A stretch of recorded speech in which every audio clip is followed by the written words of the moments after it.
Hi friends, welcome to my channel. నేను ఈరోజు ముస్లిం స్టైల్లో కిచిడి చూపిస్తాను రండి.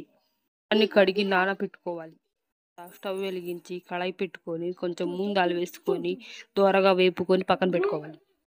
మనం కడిగి నానబెట్టిన బియ్యంలో తీసుకొని ఉల్లిపాయలు, టమాటా, పచ్చిమిర్చి చేసుకుని పక్కన పెట్టుకున్న తర్వాత స్టవ్ వెలిగించి ప్యాన్ పెట్టుకొని ప్యాన్ వేడైన తర్వాత నూనె కానీ నెయ్యి కానీ వేసుకోవాలి.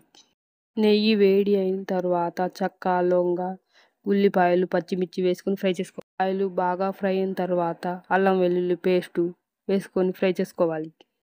కొబ్బరి పేస్ట్ వేసుకొని ఫ్రై చేసుకోవాలి. బాగా ఎర్రగా వచ్చేసరికి ఫ్రై చేసుకోవాలి.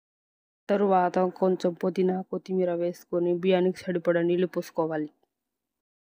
ఉడికిన తర్వాత మనం ముందుగా కడిగి పెట్టిన బియ్యాన్ని, పెసరపప్పును వేసుకొని ఉడకనివ్వాలి. మధ్యలో కలుపుతూ ఉడకనివ్వాలి.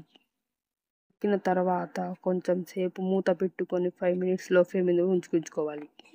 అంతే, ఎంతో ఈజీగా చేసుకునే కిచిడి రెడీ. ఈ వీడియో మీకు నచ్చినట్లయితే లైక్ చేయండి.